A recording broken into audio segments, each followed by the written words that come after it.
Hi guys, it's Adam. This time I've built a Type 97 Chi-Ha tank from Tamiya. It's a quite old kit from the 70s and still manufactured by the Tamiya. These tanks were the backbone of the armored forces of Imperial Japanese Army in the World War II, the Pacific Theater, China and the Kuril Islands. The Type 97 was planned in 1936 to replace the Type 89 tank. Chi is meaning Chuzensha, which mean medium. Ha correspond to C. So the Chi-Ha means medium C. In 1937, the Tokyo plant of Mitsubishi Heavy Industries Ltd. made an experimental vehicle. Then the Chinese-Japanese War broke out at the 7th of July. Chi-Ha was tested at the Army Tank School in Chiba. The main gun was a 57mm gun, later replaced with a 47mm high-velocity gun. The secondary armament is two built-in 7.7mm machine guns and an anti-air defense machine gun at the turret. The Chi-Ha has a V12 Mitsubishi diesel engine with direct injection. It was very modern and unique design in that time. Japanese used diesel engines because they were poor in oil resource. So the petrol was hard to supply. The transmission has 4 forward and 1 reverse gear and a high-low changer. Now let's get back to the building. I've told earlier it's an old kit, so had many issues compared to a modern kit. There's 2 gaps on the sides under the track guards and come with ugly rubber tracks. But it's a perfect kit for someone who is new in the hobby. The tank has a very well designed suspension system.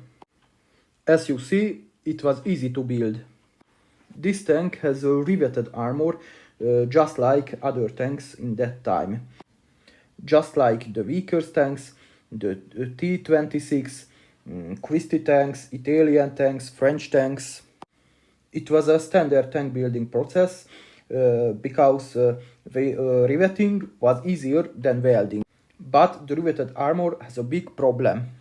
When the tank got hit, and even if the armor plate stopped the round, the head of the rivets broke down and the rivets started going inside and killed the crew.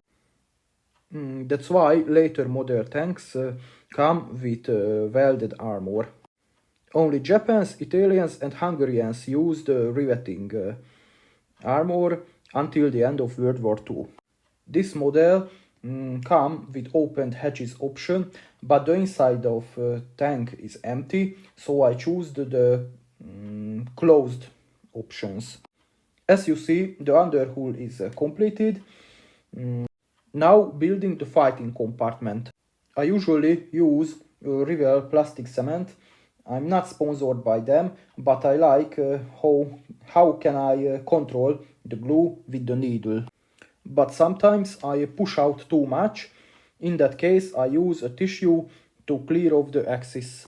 The tank's driver hatches comes without optics, just a slight cutout visor, smaller than the infantry rounds.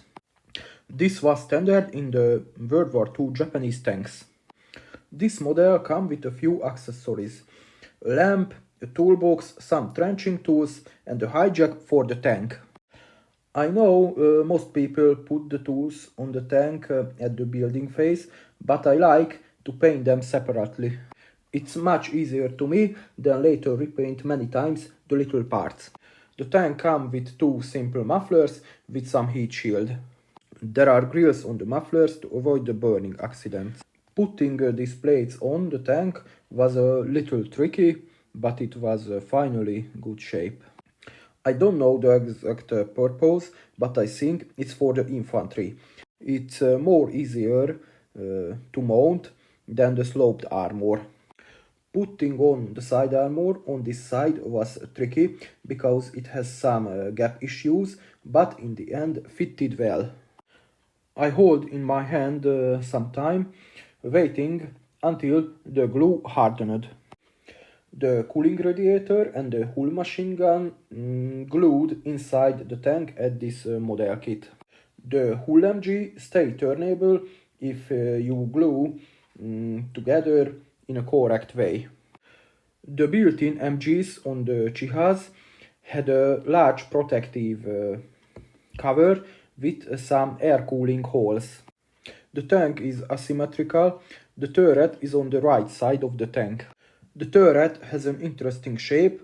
It's not round. The main gun is looking forward and the built-in MG is looking backward. I don't know what was the conception in these backward-looking MGs, but many World War II Japanese and Russian tanks come with this design. Maybe for self-defense to the enemy infantry, but this design wasn't good because it's a gun. The commander's hatch is an interesting design. It's opening toward to the two sides an unconventional way. There are welded and riveted parts on the turret. The turret very tight for the 3 men in the fighting compartment. As I mentioned earlier, the first Chi-Has come with 57mm guns. These tanks first saw action at the Nomahan incident at 1939 in Mongolia against the Russian forces. After Kharkingol, the tank got a new 47mm high-velocity gun.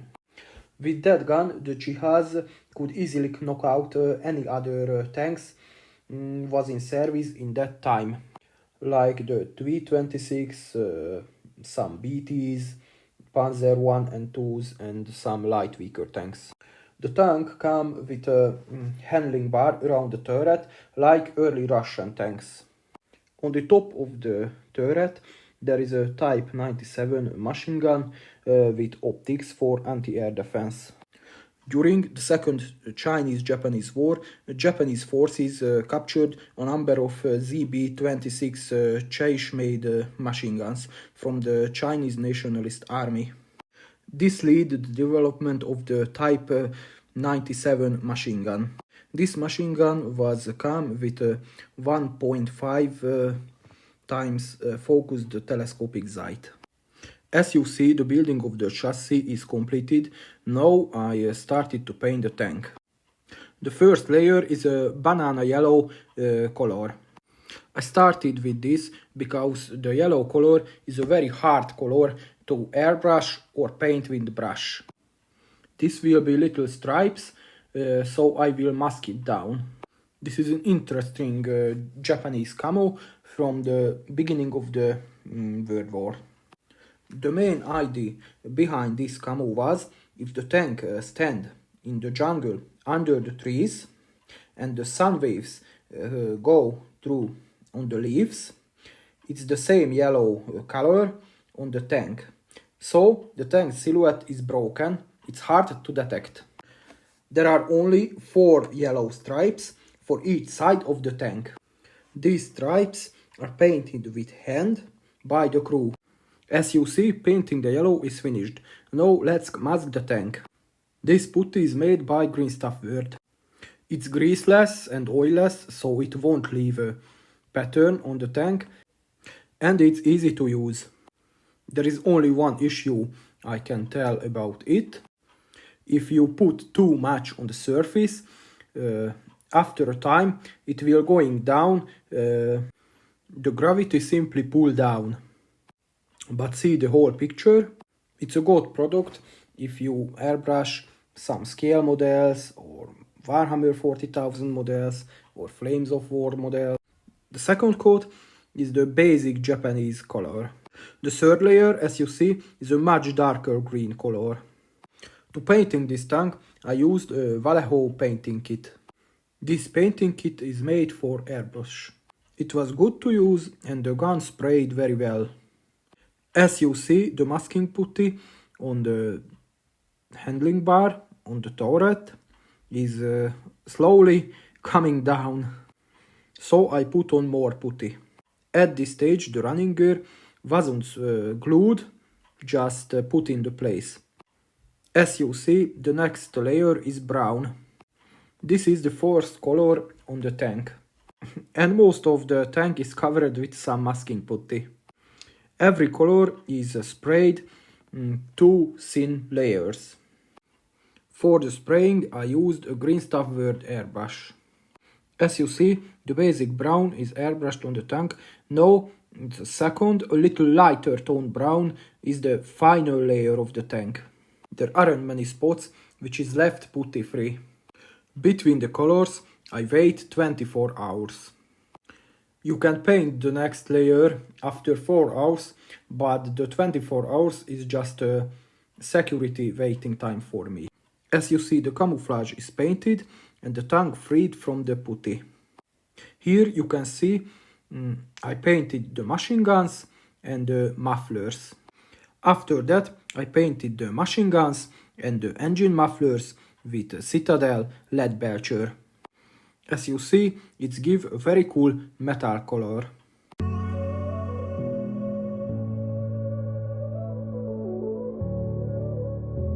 Then I painted the cloth stripes on the handling bars with Citadel Mephiston red.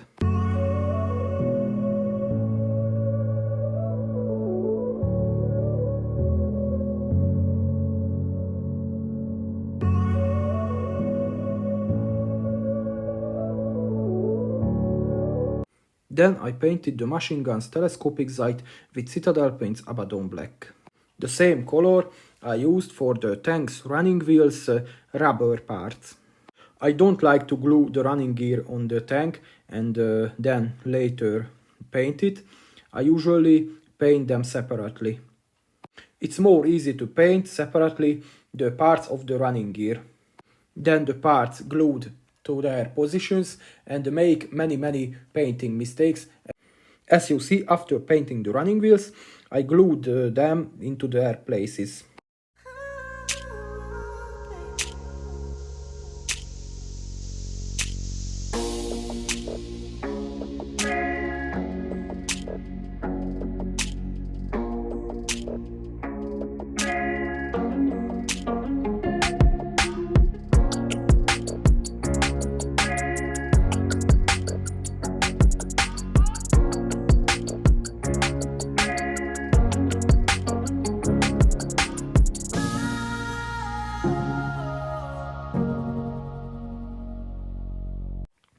I used Citadel Technical Paint Typhus Corrosion on the engine mufflers to give a texture of rust-eaten, corroded surface to the mufflers.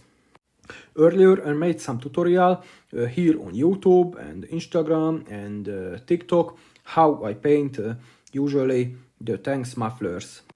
The next layer I used on the mufflers is Citadel Paint's Technical Paint's Riser Rust. I think it gives the mufflers a rust-eaten, corroded surface and a good color. For the tank's rear lamp I used Mephiston red and orc skin green and torch layer orange from the Citadel paints and some white for the plate number holder. For the star on the front of the tank I used the Balthazar gold. This is a mix of brown and orange from Citadel and I used for the stock of the machine gun. After that, one of my favorite phases come, put the tools on the tank. I painted the tools separately on the spruce. Maybe later I will do a tutorial about how I paint the tools of tanks. If you want, please let it me know in the comment section below. If you put too much glue on the surface, just swipe it with a tissue. My fingers are quite big, so I need to use sometimes pliers because I can't perfectly put the little things to their place. I don't like use these towing cables which come with the kit, but in that case I use that because it's perfect for the tank. It has an exact place on the rear end of the tank. But earlier I made a tutorial about how I make wire towing cables here in YouTube and TikTok and Instagram. After that I put the stickers on.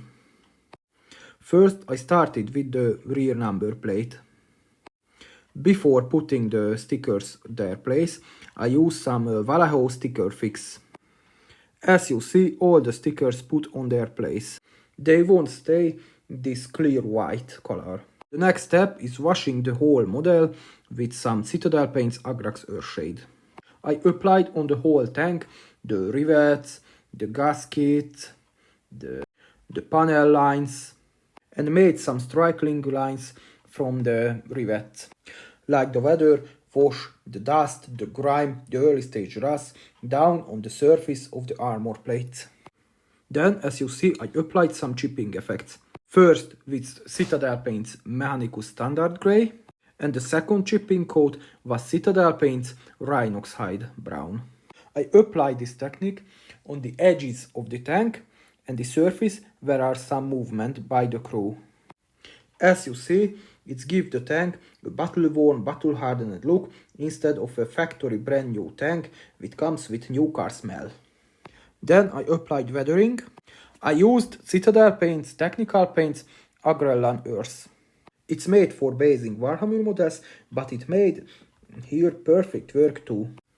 As you see, the tank is finished. Maybe the weathering is too much, but I like build my tanks like this. Now let's talk about the real-life Chi-Has. It was a very good design in 1937 and can beat any tanks that were serviced in that time, like the Panzer I and IIs, the T-26, the Panzer 38, the Russian BT series. But in the end of the war, it was under-armored and under-equipped against the M4 Sherman and the Russian T-34. Only a few Chi-Ha tanks survived the war. There are two in Japanese museums, and there is one in Kubinka, Russia. See you next time. Please like or dislike and comment.